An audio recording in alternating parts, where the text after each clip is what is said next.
पाकिस्तान अपनी नाफरमानियों से बाज नहीं आ रहा। हिंदुस्तान से कई बार जंग में परास्त होने के बाद इसने अब एक ऐसा हथकंडा निकाला है जिसे सुनेंगे तो आप भी दंग रह जाएंगे। भारतीय सीमाओं के नजदीक बताया जा रहा है कि इसने कुछ ऐसे सेंटर्स बनाए हैं जहां पर यह कमसिन हसीनाओं को ट्रेनिंग दिया करता है। ट्रेनिंग किस चीज की? हनी ट्रैप की। ये वो लड़कियां हैं जो सोशल नेटवर्किंग साइट्स के जरिए भारतीय जवानों के संपर्क में आने की कोशिश करती हैं और जो जवान इनके चंगुल में फंस जाया करते हैं उन्हें ये मीठी बातों में फंसाकर उनसे सीक्रेट इंफॉर्मेशंस निकलवाने की कोशिश करती हैं। इन सब चीजों को वो कैसे अंजाम दिया करती हैं, देखिए इस रिपोर्ट में।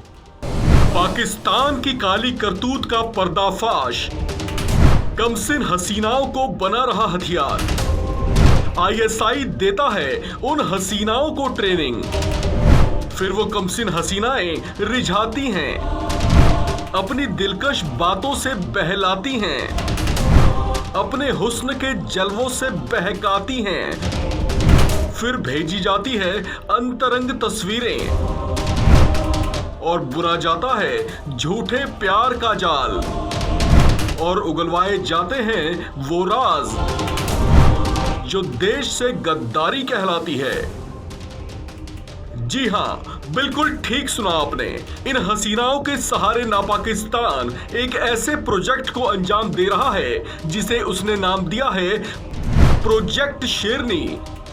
ये पाकिस्तान का वो प्रोजेक्ट है जिसके लिए उसने भारत समेत म्यांमार, श्रीलंका और बांग्लादेश में 300 महिला एजेंटों की भर्ती की है।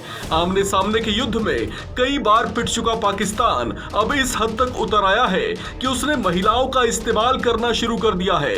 मीडिया रिपोर्ट्स के हवाले से मिल रही जानकारियों के मुताबिक आईएसआई ने भारतीय सीमा के नजदीकी इलाकों में जासूसी करवाने के लिए जोन वाइज कॉल सेंटर्स बनाए हैं। नेटवर्क के एक रिपोर्ट के मुताबिक ये सेंटर्स पाकिस्तान के मीरपुर, कराची, लाहौर और रावलपिंडी में बनाए गए हैं। इसके साथ साथ वो भर्ती की गई लड़कियों को जासूसी की ट्रेनिंग भी देता है। इसके लिए बाकायदा 180 दिन की डार्क वेब की ऑनलाइन ट्रेनिंग दी जाती है।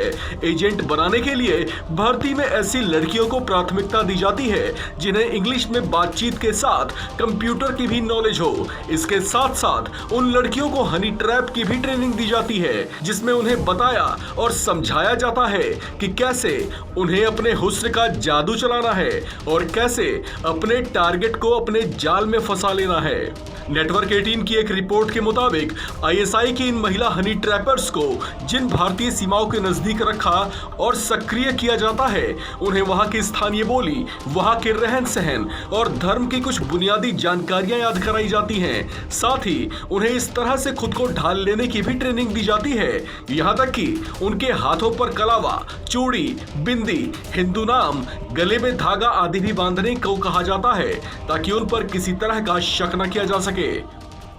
पाकिस्तान को ये एक बात बता देना चाहता हूँ कि वो किसी प्रकार के भी इंटेलिजेंस इंफॉर्मेशन लेने के लिए हरकत करे, चाहे वो 300 ब्यूटीफुल गर्ल्स को तैयार करे या उनकी पलटन बनाए या ज़्यादा लड़कियों को ट्रेनिंग दे। इससे इंडिया का जवान और इंडिया का ऑफिसर कोई उनको कॉन्फिडेंशियल इंफॉर्मेशन देने वाला नहीं है। उनको इंडियन ड्रेस या बिंदी लगाने से कोई फ़र्क नहीं पड़ता। उनको लाइनस ऑफ पाकिस्तान प्रोजेक्ट चलाने से कुछ नहीं होगा। उनको हर बार सांबा केस होना इंडिया के अंदर पॉसिबल नहीं है।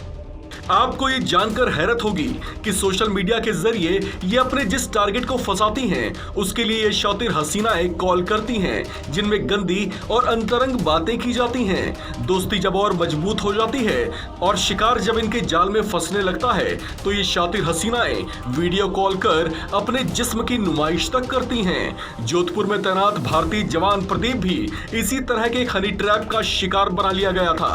उसी ने पाकिस्तानी खुफिया एजेंसी आईएसआई के इस बड़े प्रोजेक्ट का खुलासा किया है। खुफिया एजेंसियों की पूछताछ में उसने इससे जुड़ी जानकारियां साझा की हैं। नेटवर्क 18 की एक रिपोर्ट के मुताबिक प्रदीप को जिस एजेंट ने अपना शिकार बनाया था उसका नाम उसने रिया बताया है। उसने प्रदीप पर अपने हुस्न का ऐसा जादू चलाया कि वो 7 महीनों तक बिना पैसे लिए उसे सीक्रेट इंफॉर्मेशन शेयर करने लगा था। बाद में जब इसका खुलासा हुआ तो जांच एजेंसियों को यह पता लगा कि रिया नाम की वो लड़की दरअसल एक एजेंट थी जिसने खुद को हिंदू दिखाने के लिए कमरे में देवी देवताओं की तस्वीरें भी लगा रखी थी। ऐसे में सेना ने अब ऐसी महिला एजेंट से सावधान रहने की सलाह दी है ताकि देश की सुरक्षा में किसी भी तरह से लगाई जा रही सेंध को नाकाम किया जा सके। इस खबर में फिलहाल इतना ही। बाकी अपडेट्स के लिए बने रहिए वन इंडिया हिंदी के साथ।